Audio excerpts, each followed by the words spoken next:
You know, there is a very dangerous comfort in being the victim. It is seductive because it absolves you of all responsibility. If you can convince yourself that the world is against you, that there is a conspiracy of haters plotting your downfall, then you never have to look in the mirror and ask the hard questions about your own behavior. You never have to ask, is it me? When you build a fortress out of excuses, you feel safe inside, but the problem is you're also trapped. I have sat across from thousands of people who are addicted to their own misery. But in the age of social media, I am seeing a new strain of this pathology that is more aggressive and more delusional than ever before. We are creating a generation of people who believe that any form of criticism, any form of accountability, or any reality check is simply hate coming from people who are jealous of a success that doesn't actually exist. This was the wall I found myself staring at when I met a young man named Jaxson. When my producers first brought me his file, I sat in my dressing room and just shook my head as I read through the transcripts. Here was a 26-year-old man living in the guest house of his parents' estate in Connecticut who had convinced himself he was a revolutionary thought leader and a media mogul. He wasn't employed, he wasn't contributing to society, and he certainly wasn't paying rent. But in his mind, he was a martyr. He spent 18 hours a day online, live streaming his tirades against society, picking fights with strangers, and spiraling into fits of rage when the internet didn't crown him king. His parents, two hard-working professionals who had given him everything, were terrified of him. They weren't terrified physically, though his temper was volatile. They were terrified for his soul. They watched their son disintegrate into a paranoia-fueled depression, blaming invisible enemies for the fact that his life had completely stalled. When I watched the tape of him prior to the show, I saw a young man who was in a tremendous amount of pain, but he was masking it with a level of arrogance that was truly breathtaking. He talked about his brand and his empire while sitting in a room his mother cleaned for him. He referred to anyone who disagreed with him as a toxic hater or a parasite. It is a classic defense mechanism. If everyone else is the problem, then Jaxson is perfect. If Jaxson is perfect, he doesn't have to change. And if he doesn't have to change, he doesn't have to do the scary work of growing up. But the cost of that lie is high.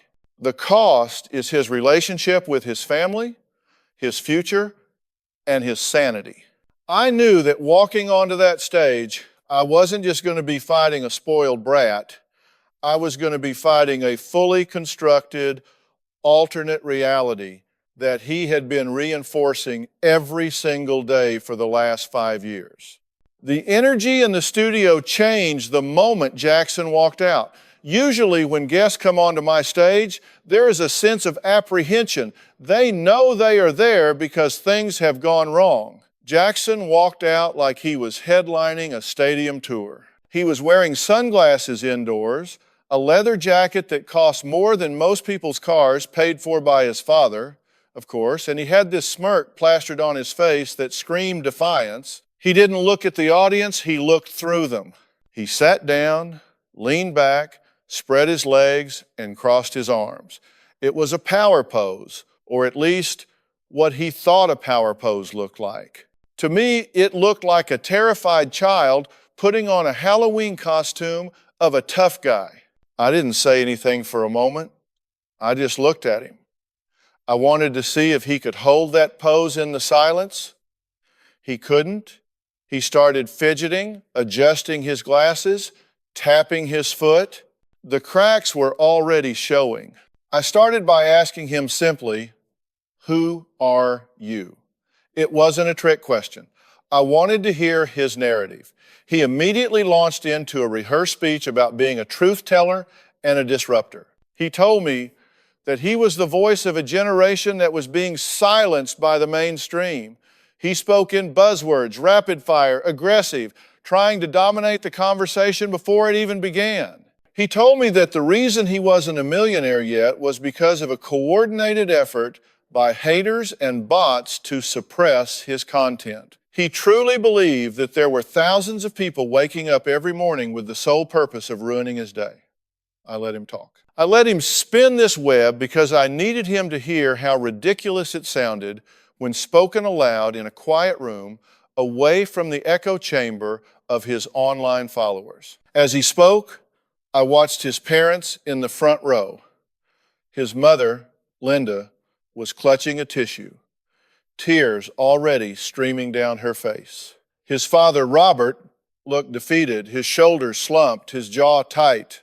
They were watching their son humiliate himself, and they were powerless to stop it. They had tried everything: therapy, career coaches, cutting off his allowance, reinstating his allowance out of guilt, but nothing worked. Every time they tried to set a boundary, Jaxson would weaponize his victimhood. He would threaten self-harm.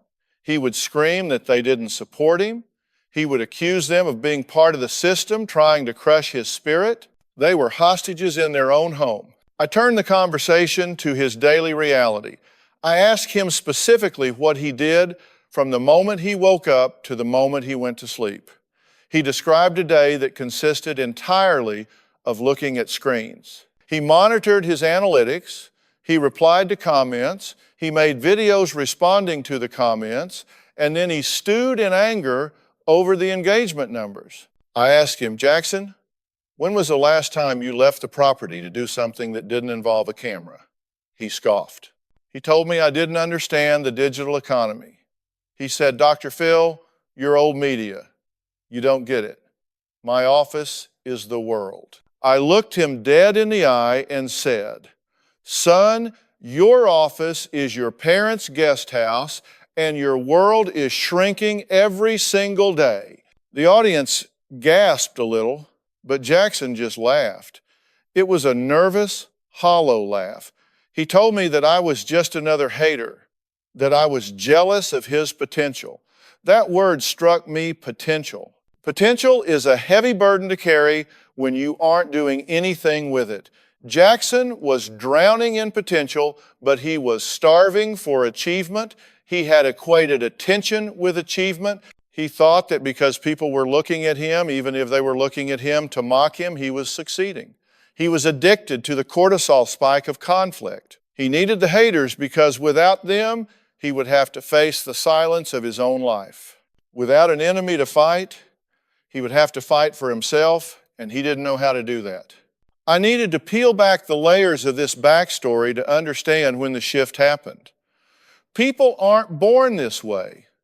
You don't come out of the womb blaming the world for your wet diaper. This is a learned behavior. We started looking at the timeline of his life.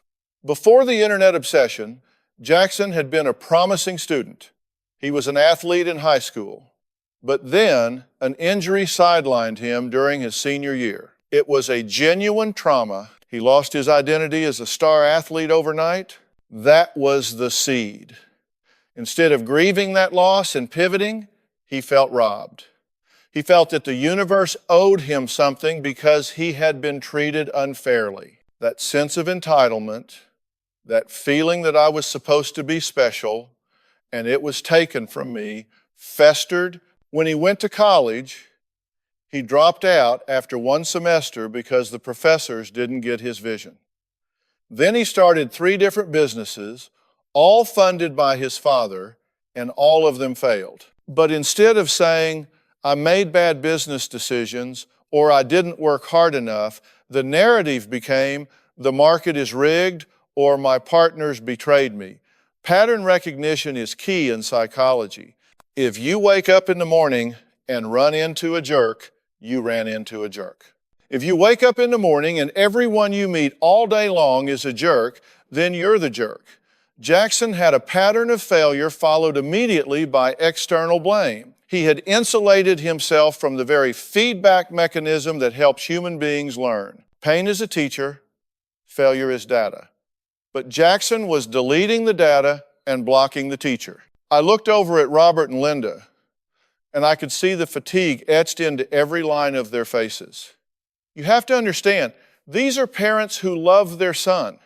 That is never in question.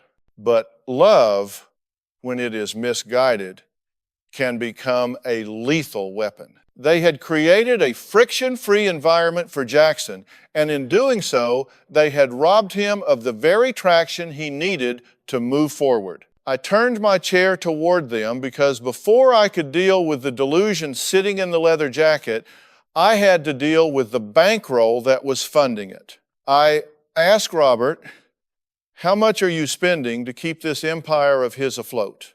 Robert hesitated, looking down at his shoes like a schoolboy in the principal's office. He mumbled a number. "Speak up," I said. "$3,000 a month," he admitted, his voice barely a whisper. Plus the housing, the food, the insurance, the car, and the legal fees when he gets into trouble online. I did the math out loud for them. We were looking at a package worth nearly $70,000 a year net to support a 26-year-old man whose primary contribution to the household was screaming at a webcam at 3 in the morning. I looked back at Jaxson. He wasn't embarrassed. He was annoyed that we were discussing the logistics.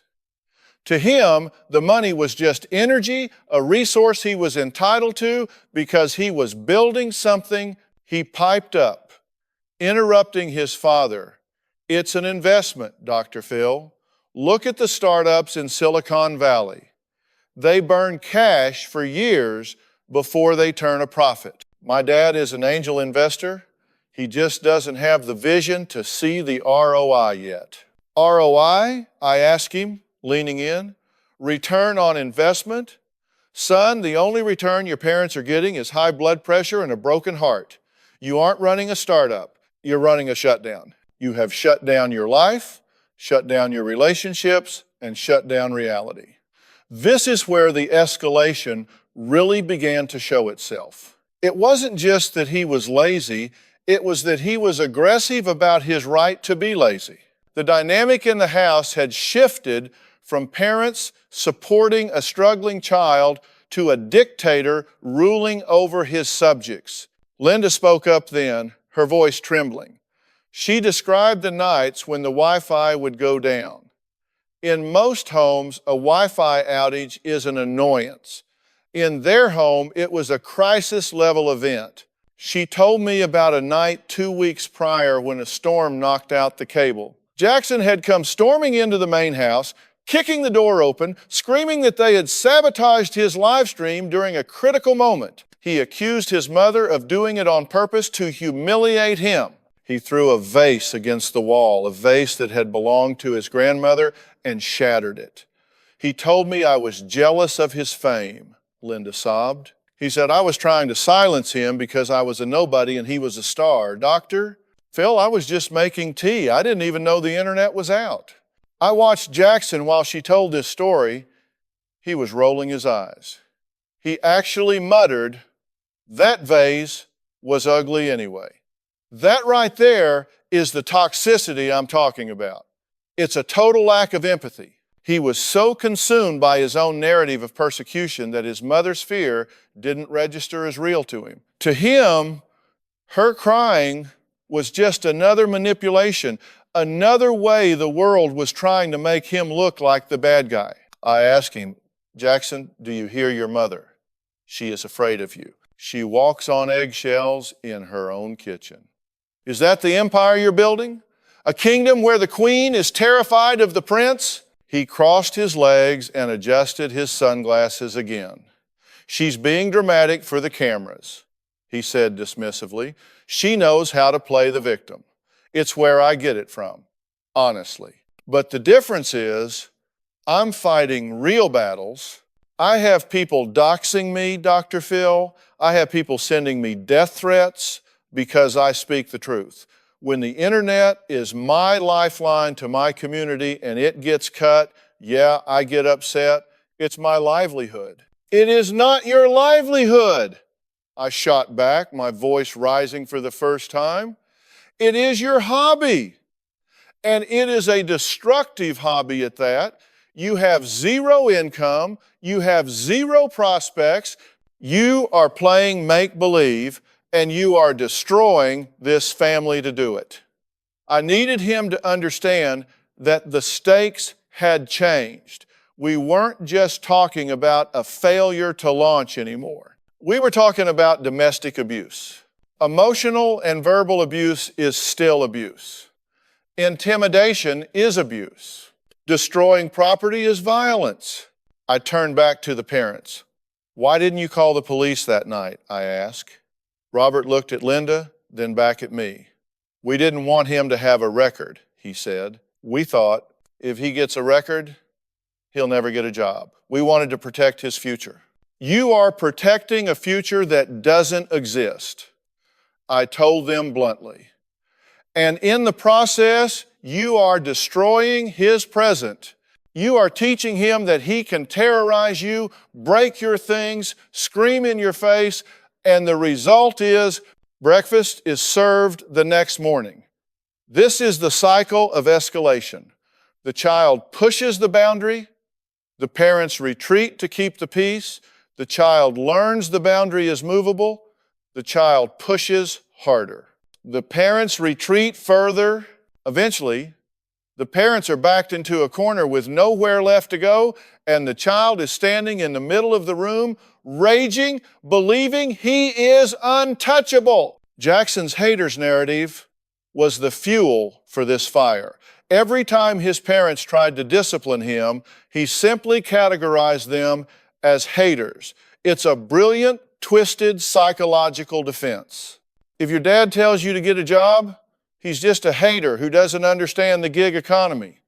If your mom tells you to clean your room, she's a hater trying to stifle your creative flow. He had weaponized the terminology of the internet to dismantle the hierarchy of the family. He viewed himself not as a son, but as a persecuted celebrity.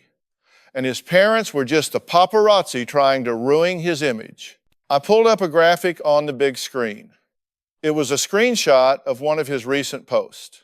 It was a picture of his father's car with a scratch on it, and the caption read, "The toxic energy in this house is manifesting physically. My dad's car got keyed." Karma is real. This is what happens when you try to bring down a king. The audience groaned. I looked at Robert. Did your car get keyed? Robert nodded. Who keyed it, Robert? Robert looked at his son, pain in his eyes. We think Jaxson did it. Jaxson jumped up. That is a lie. That is slander. See? This is what I'm talking about. They blame me for everything. I posted that to show the universe is watching, and they twist it to frame me. He was pacing now, the energy in the room spiking. He was performing. He was playing to the back of the room, playing to the cameras he knew were recording. He loved this. He loved the drama. He loved being the center of the controversy. Sit down, I said, my voice low and hard. You sit down right now. He hesitated, then dropped back into the chair, huffing. You keyed that car, didn't you? I asked, not as a question, but as a statement. You did it because he threatened to cut off your data plan the day before. Retaliation, revenge. And then you posted about it to get sympathy and likes from strangers. You are cannibalizing your own life for content, Jaxson. The denial was instant and absolute.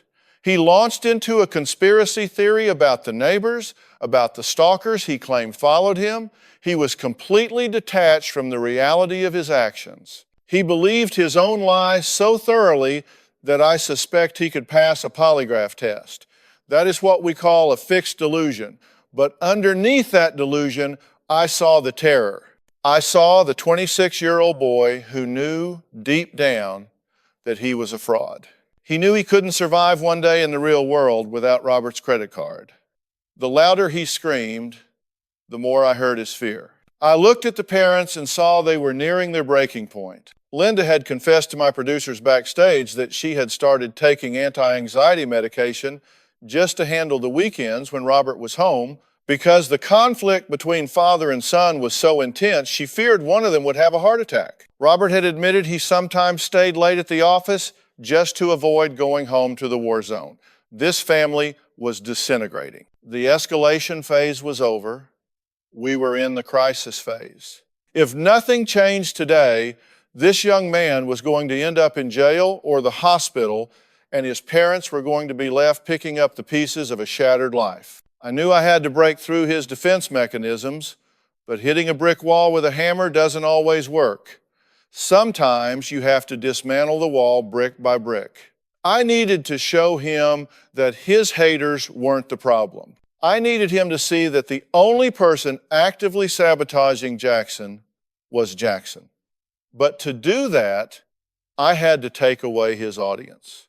I had to strip away the glamour he had attached to his misery. I had to make him look at the raw, ugly truth of who he had become. Jaxson, look at me, I said, leaning forward, resting my elbows on my knees. I lowered my voice, forcing him to lean in slightly to hear me. We've been talking about the haters. We've been talking about the trolls. We've been talking about this army of people you believe are dedicated to your destruction. I want to meet them. He looked confused. What do you mean? Let's look at the evidence. You say you're a media mogul. You say you have an empire. Let's look at the numbers. I signaled to the control room. On the giant screen behind us, I pulled up the analytics from his last month of activity. It wasn't pretty. His average viewership on his live streams was 12 people. 12. And most of those, according to the chat logs we analyzed, were bots or people mocking him. His viral videos had a few hundred views, mostly from hate watchers. The comments were brutal, yes, but they weren't from a coordinated conspiracy. They were just random people on the internet reacting to a guy screaming in his bedroom. "This is your empire, Jaxson," I said, pointing to the number 12 on the screen. 12 people. That's not a revolution. That's a dinner party where nobody brought food. The audience didn't laugh this time. The silence was heavy. Jaxson stared at the screen, his face flushing red. This was the confrontation. I was stripping away the fantasy. I wasn't attacking him. I was attacking the lie. You have built your entire identity, your entire sense of self-worth on the idea that you are this dangerous, controversial figure that the world is afraid of. But the truth is, the world isn't afraid of you, Jaxson. The world isn't even looking at you. He tried to deflect. The numbers are suppressed. Shadow banning. You know how the algorithms work. Stop it. I cut him off. Just stop. You are 26 years old. You are smart.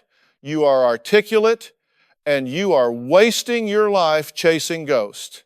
There is no shadow ban. There is no conspiracy. There is just you in a room yelling into a void while your parents pay for the electricity. You are fighting a war that exists only in your head, and the casualties are real people sitting right there. I pointed to Linda and Robert. You call them haters? I continued. This woman who wiped your nose? This man who paid for that jacket you're wearing to look tough? Those aren't haters, son. Those are the only two people on this planet who haven't given up on you yet. And you treat them like garbage? Jaxson looked away, his jaw working. The smirk was gone. The sunglasses came off. Finally, I saw his eyes. They were tired. They were scared. You're addicted to the struggle, Jaxson, I told him. You're addicted to being the victim because as long as you're the victim, you don't have to try. If the game is rigged, why play, right? It's a perfect excuse to sit on the sidelines. But tell me this, are you happy? When you turn off that camera at 3 a.m. and the 12 people are gone and it's just you in the dark, are you happy? He didn't answer immediately. He looked down at his hands. I'm I'm tired, he whispered. I bet you are, I said softly. It is exhausting to be angry all the time. It is exhausting to maintain a delusion. It takes so much energy to pretend you're a king when you feel like a pauper. You are carrying 1,000 pounds of resentment, and for what? To prove a point to strangers who don't care about you? I stood up and walked over to him. I didn't tower over him. I stood next to him. I want to offer you a different path, but it's going to be the hardest thing you've ever done. It's harder than fighting trolls. It's harder than being a disruptor. I want you to be a regular person. I want you to get a job, a real one. I want you to move out. I want you to pay your own bills. I want you to apologize to your parents. And I want you to get off the internet. His head snapped up. Get off the internet? That's my life. No, that is your cage, I said firmly, and until you step out of it, you will never know who Jaxson really is. You've created this avatar, this character, and he's eating you alive. I am willing to help you. I have resources. I have a dual diagnosis center that deals with digital addiction and behavioral health. They can help you detox from the screen and reconnect with reality. But you have to choose it. And here is the kicker. If you don't choose it, the free ride ends today. I turn to Robert and Linda. I need you to listen to me very carefully. You have been loving him to death. You have been funding his addiction to this fantasy. Today, that stops. If he does not accept the help I am offering, you must cut him off completely. No money, no car, no internet, no guest house. He leaves today. Can you do that? Linda was crying, shaking her head. I can't put him on the street. You aren't putting him on the street, I said gently but firmly. You are putting him into adulthood. If he chooses the street over help, that is his choice. But right now, you are making it too comfortable for him to stay sick. You are cushioning his fall so he never hits bottom. He needs to feel the ground, Linda. He needs to feel gravity. Can you do this to save his life? Robert took Linda's hand. He looked at his son, then back at me. He took a deep breath. Yes, Robert said, we can do it. We have to. Jaxson looked at his father, shocked. He had never heard that tone before. He had never seen that resolve. The safety net was gone. The audience was silent, waiting. The ball was in Jackson's court. Jaxson, I said, the offer is on the table. You go to the center, you unplug, you do the work, you find out who you are without the likes and the views. Or you walk out that door with nothing but the clothes on your back and your empire of 12 people. Which is it going to be? He looked at the door, he looked at his parents, he looked at me. For a long minute, I thought he was going to walk. I thought the pride was too strong. I could see the battle raging behind his eyes, the ego fighting for survival against the part of him that just wanted to rest. Finally, he slumped. The tension left his body. I don't want to go to the street, he mumbled. That's not a yes to the help, I challenged him. That's just fear of the alternative. Do you want to get better? He looked at me, tears welling up in his eyes. I don't know how to be anyone else, he admitted. I don't know who I am if I'm not this. That is an honest answer, I said. And that is exactly why you need to go. We will help you find him. He's in there. The athlete, the student, the son, he's still in there. He's just buried under a lot of digital noise. Let's go find him. He nodded slowly. Okay, I'll go. The audience applauded, but I held up a hand. This wasn't a victory lap. This was just the starting line. Getting him to say yes was the easy part. The hard part was what came next.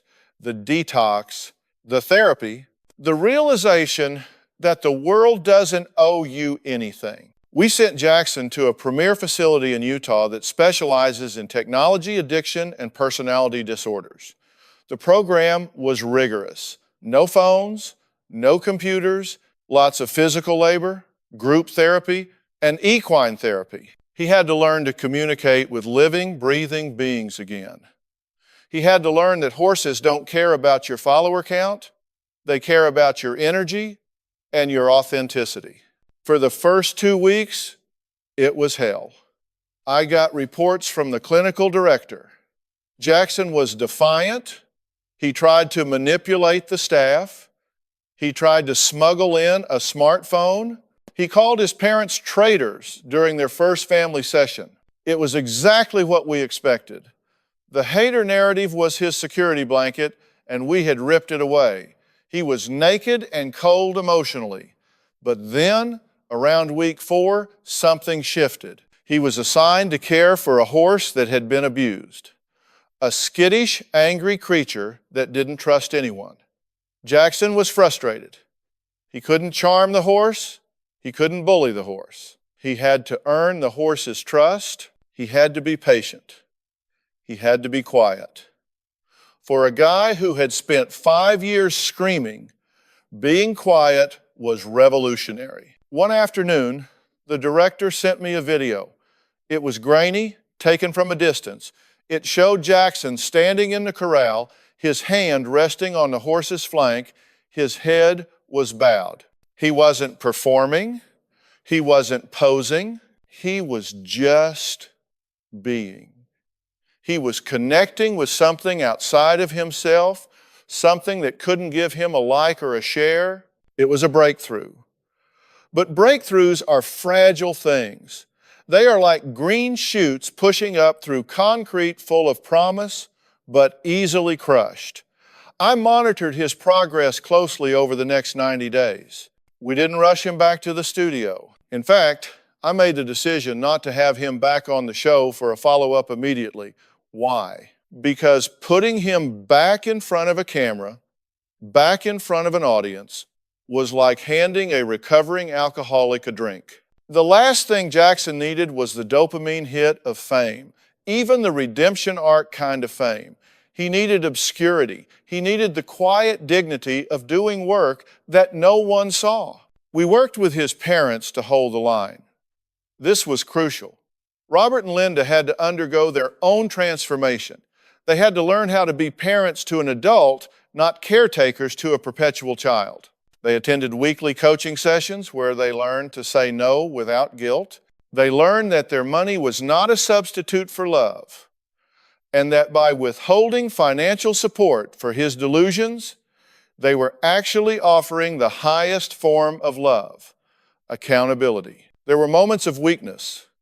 Linda called my producer in tears one night because Jaxson had called home sounding lonely, begging for just one weekend visit back at the estate. "He sounds so sad," she had said. "He just wants to sleep in his own bed." I got on the phone with her personally.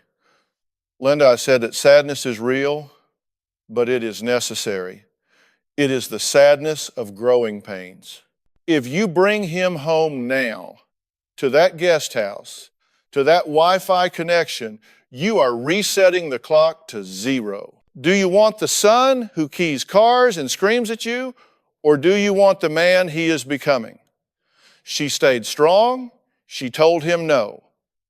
That no was a turning point for the entire family system.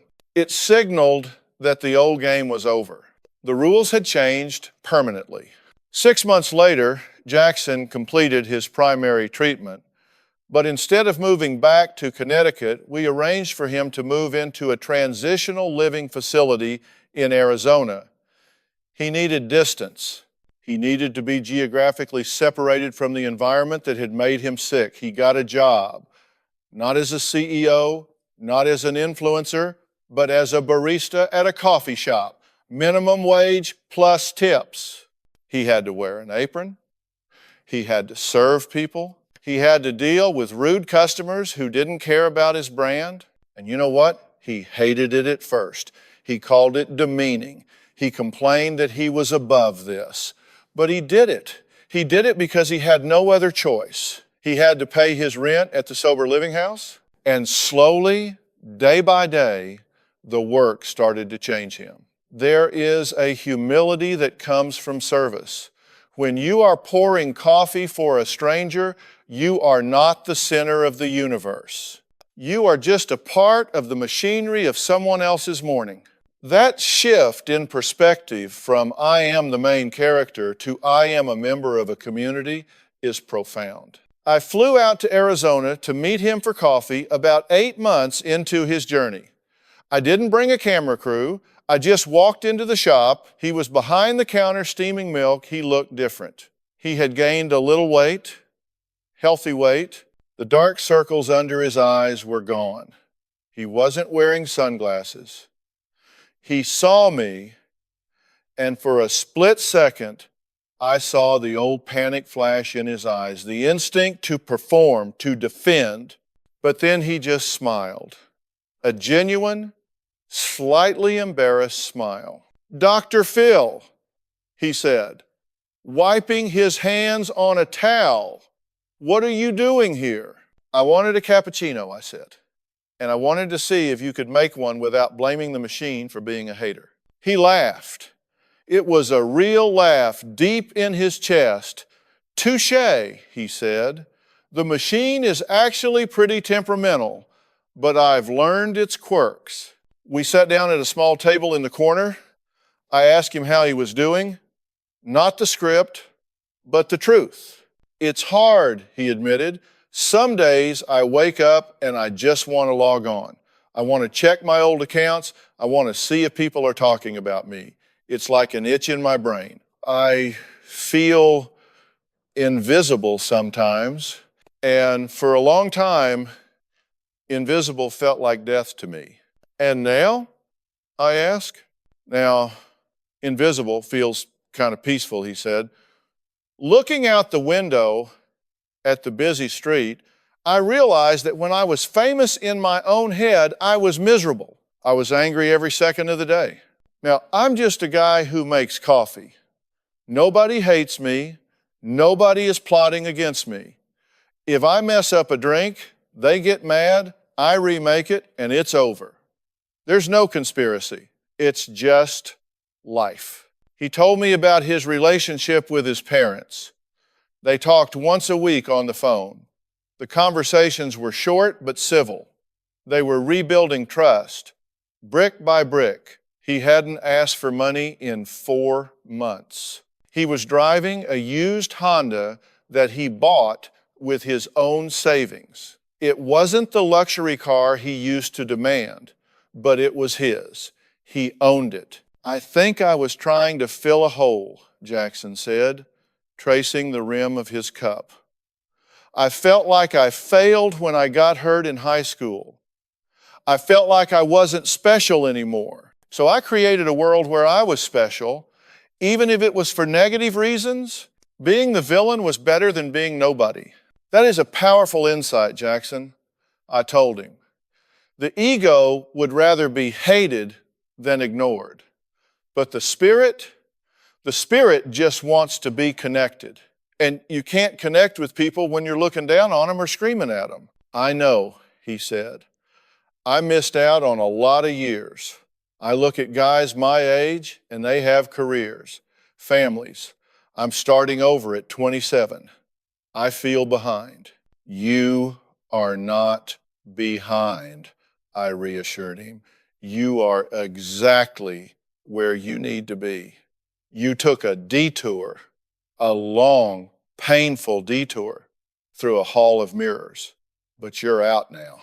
And the wisdom you have now, the knowledge of how easy it is to lose yourself, that is something most people don't learn until they are 50, if ever. You have a second chance, son. Don't waste it looking in the rearview mirror." I left him there in that coffee shop. I watched him go back behind the counter, tie his apron, and take an order from a woman who didn't even look up from her phone. He didn't get angry. He just made the coffee. It was a mundane moment, completely unremarkable to anyone else, but to me, it was a miracle. It was the death of the star and the birth of the man. Now, I wish I could tell you that the story ends there, wrapped up in a neat bow. But life isn't a sitcom. Addiction, whether to substances or to attention, is a chronic condition. About a year after that meeting, I got a call from Robert. His voice was tight. "He's back online, Dr. Phil," Robert said. My heart sank a little. "What is he posting?" "He started a blog," Robert said, "and a YouTube channel." "Is he ranting? Is he attacking people?" "No," Robert said, and I could hear the relief in his voice. He's talking about his recovery. He's talking about digital addiction. He's apologizing. I pulled up the channel. There was Jaxson. He was sitting in his small apartment in Arizona. No sunglasses, no leather jacket, just a guy in a t-shirt. The production value was low. He looked directly into the camera. "Hi," he said in the video. "My name is Jaxson, and for a long time, I was a toxic person. I blamed the world for my problems. I blamed haters for my failures. But the truth is, I was lost." He went on to dissect his own behavior with a level of self-awareness that was startling.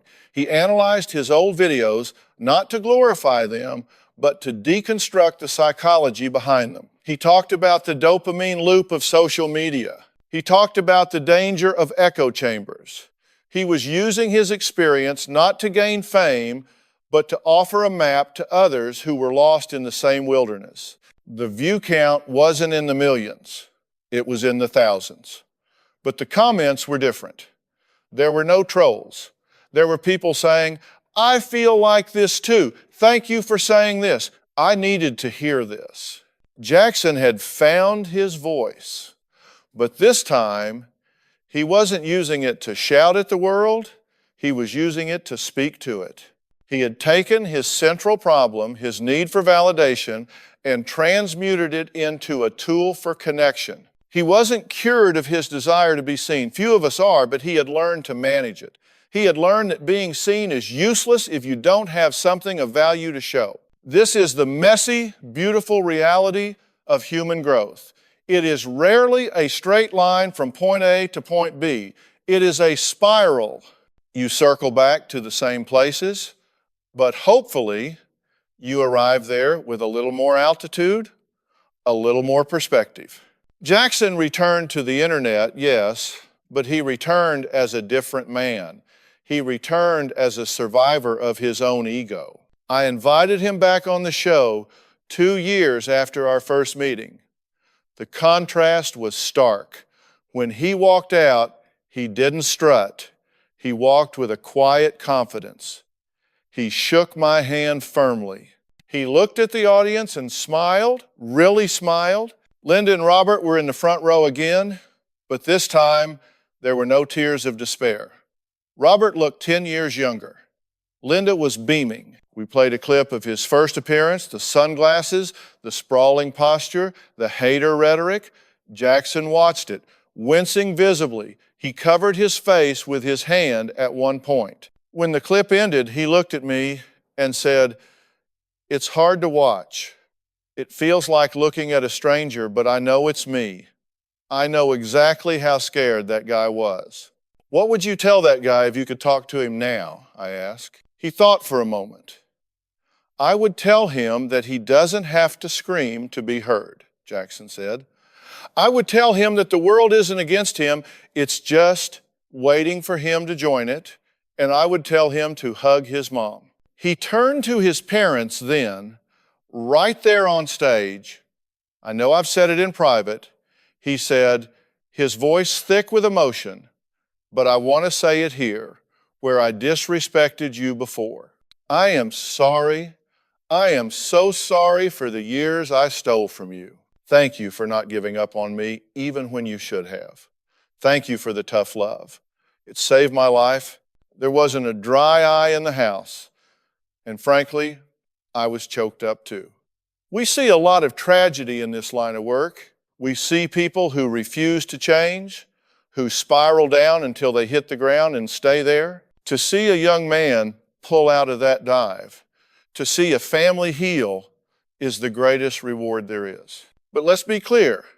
Jaxson isn't fixed in the sense that he is perfect. He still struggles. He told me backstage that he has days where he feels the pull of the old narcissism, days where he wants to pick a fight online just to feel the rush. But he has tools now. He has a support system. He knows that those feelings are lies, his brain tells him when he's feeling insecure. He knows that the solution isn't to post, it's to pause. His story is a cautionary tale for our times. We are living in an era where it is dangerously easy to curate a reality that validates our worst instincts. We can block out the voices of reason and surround ourselves with a choir of validation. We can label anyone who challenges us a hater and dismiss their feedback. We can build empires of air and wonder why we feel empty inside. Jackson's journey from delusion to dignity teaches us that the only way out is through. You have to walk through the fire of accountability. You have to face the shame of who you have been in order to become who you can be. It requires a level of bravery that is far greater than any internet tough guy act. As I wrapped up that final show with him, I looked at the camera and said what I want to say to you now. If you are watching this and you feel like the world is against you, if you feel like everyone is a hater, if you feel like you are the victim of a conspiracy to keep you down, stop. Look in the mirror. The call is coming from inside the house. You are the architect of your own life. You can build a fortress to hide in, or you can build a bridge to the world. The choice is yours. Jaxson chose the bridge. It was shaky at first. He had to build it plank by plank, day by day, coffee by coffee, apology by apology. But he crossed it. He walked back into the land of the living. And that, my friends, is what it's all about. We are not defined by the worst things we have done or the most embarrassing things we have posted. We are defined by what we do next. We are defined by our capacity to change. Jaxson is still in Arizona. He's taking night classes for graphic design. He's dating a nice girl who is a nurse, someone who deals with real life and death every day and has zero patience for drama. He's happy. Not the ecstatic, manic high of a viral moment, but the quiet, steady hum of a life well lived. And that, to me, is the ultimate success. He traded his imaginary empire for a real life, and that is a trade worth making every single time. This young man proved that you can be addicted to a lie, but the truth is the only cure. And the truth is, you are enough. You don't need the likes. You don't need the views. You just need to show up, do the work, and be real. That's it. That's the secret. And if a guy who once blamed the weather on his haters can figure that out, then there is hope for all of us.